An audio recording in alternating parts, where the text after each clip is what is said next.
on the first limb of that question. And therefore, let's move to B.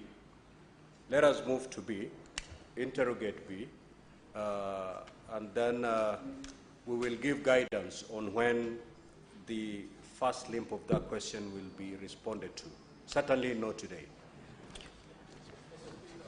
Yes, Senator Boni. Just have a seat, Senator, for me. I note happily that the minister has acknowledged that he's new. Mr. Speaker, limb A is the foundation of the question. And therefore, the fairest you can give him is for him to go back and come with a proper question on a different day. Otherwise, we will give him the impression that he can come to the House and answer his own question. He can only answer the questions of the House, Mr. Speaker, I request. Very well. Honorable CS, are you in a position to respond adequately to limb 2? Honorable Speaker. Without providing a comprehensive response to limb 1 of the question.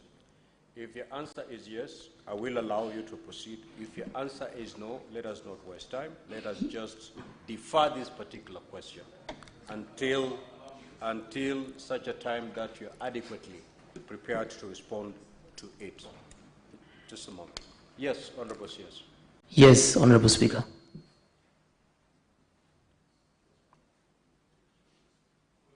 I just asked. Honorable Speaker, yes. The first question was a list. The second question was, why has the government not paid out, which is what I have responded to. And the third question was, could the Cabinet Secretary explain the inordinate delay in completing the project? Yeah, but Honorable CS, you know the substratum of this question is that list. Yes. Okay. So everything else flow from that list. Yes, Honorable Senator Fokitui.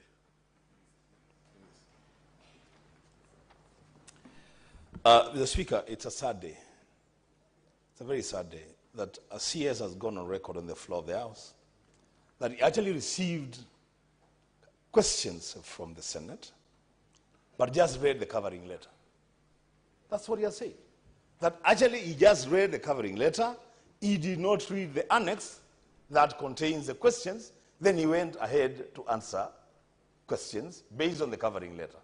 Mr. Speaker, this is a demonstration of how casually this minister and this ministry treats this House.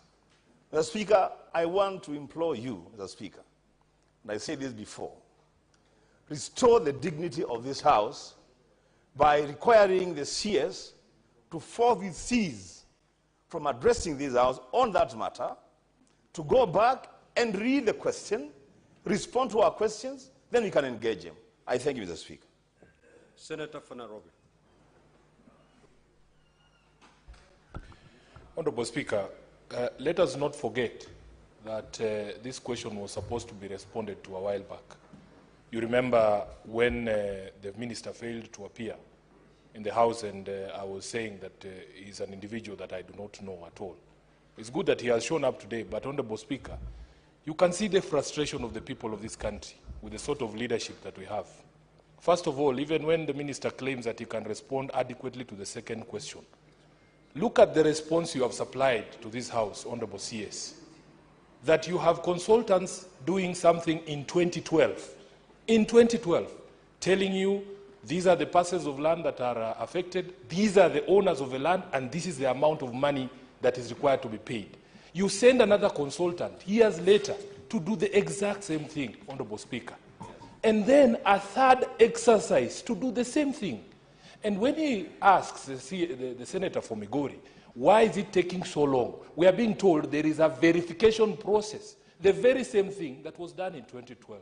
Honorable Speaker, you are also being told that completion of payment, you already have the money. You are telling us it takes 6 months to send money to 2,000 non-people. Honorable Speaker, when he says the next batch will be paid in the next financial year, August of 2025 is the next financial year. So, Honorable Speaker, what you do... Honorable Senator, yes, let us agree on the way forward. This is where I'm coming to. Because you're interrogating the response. This and, is what I'm coming to. We have agreed here that we don't interrogate the CS on this whole question. I'm coming to speak. Yes. This is what I'm coming to. Then get there fast, because you're interrogating the response. No, because, Honorable Speaker, you put a question to him, and I can tell you for a fact, even if he was allowed to go to the second limb, we would be more annoyed than we are right now with that response. So this CS must be told to take his work seriously, to take this House seriously, so that when he comes back here, he responds to the questions that have been posed to him. Otherwise, he can also run to be Senator of Migori, ask his own questions, and run back to his ministry to answer those same questions. Those are not the questions the people of Kuja are looking for answers for. Now, Honorable Senators, let us make progress on this matter. We have agreed that the question by Senator for Migori has not been responded to. The CS has proceeded to ask a question other than the one that has been asked by the Senator for Migori. That being the case, therefore, we will defer this question, and the CS will appear before the Senate on Wednesday next week for purposes of responding to this particular question. So we now move to question number 009 by the Senator for Makueni. I hope it will not suffer the same fate. Thank you, Mr. Speaker. Mr. Speaker, I had asked the CS Cabinet Secretary, could the Cabinet Secretary provide an update on the status of the construction of Thwake Dam in Makueni County and explain why construction works have stalled?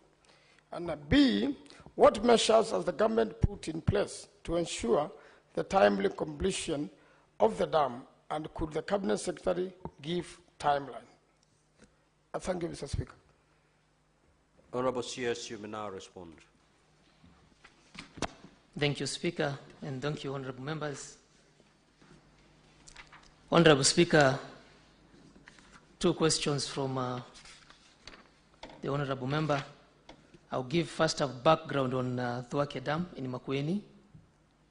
The government of Kenya and African Development Bank, through the Ministry of Water, Sanitation and Irrigation, is implementing Thwake Multipurpose Dam project. The program involves phase 1 of construction of the 80-meter high multipurpose dam with a storage capacity of 688 million meter cubic and associated preliminary works needed to enable implementation of phase 1, phase 3, and phase 4 of the program, which involves water supply, hydropower generation, and irrigation development, respectively.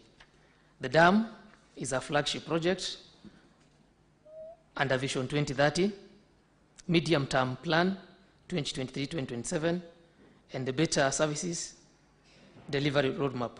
The implementation of the program is geared towards realization of universal access to water and sanitation and food security in accordance with Article 43B, C, and D of the Constitution.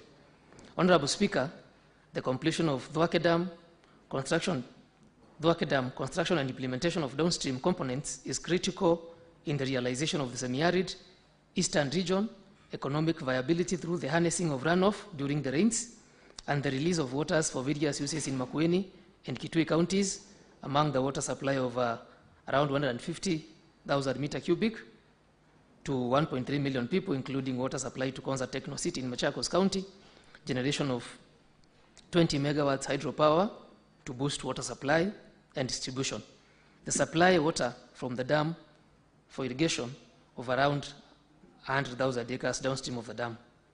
Areas to be served include Wote Town, Mavindeni, Kalawa, Kathonzweni sub-county, sub-urban centers in Makueni, Kanyagi, Kalini, Dongoni, Kisiani, Kwavonza sub-urban centers in Kitui County, and provide back water supply to Konza Techno City in Machakos County with a cumulative distribution lines of approximately 800 kilometers.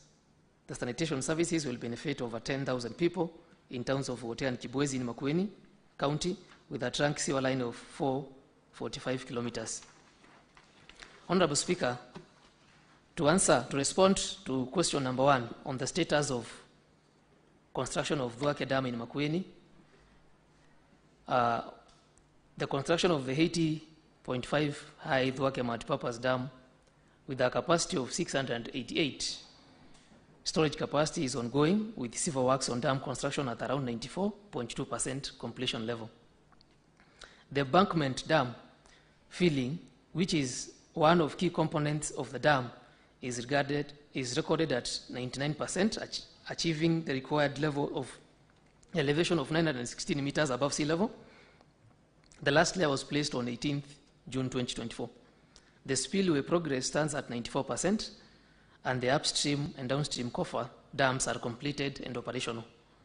This being a rock-filled dam structure, a period of 6 to 9 months was required from the last placement on 18th June 2024 to allow the dam embankment to settle and stabilize before the concrete face slab works are carried out as recommended by the World Dam Safety Panel of Experts, which was achieved at the end of January 2025.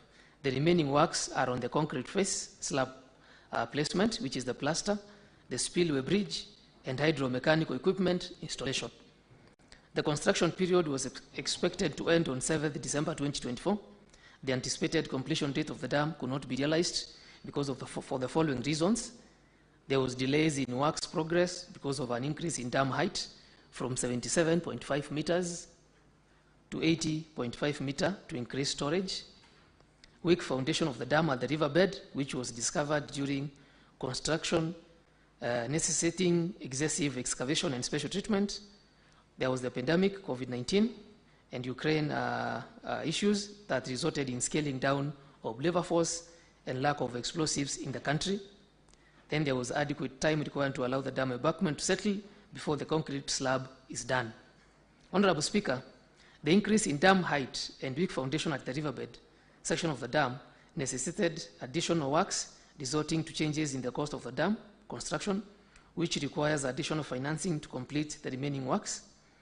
The National Treasury, through the letter reference number TNT/RMD/01-237/01/01F8, dated 15th November 2024, sought for additional financing from Africa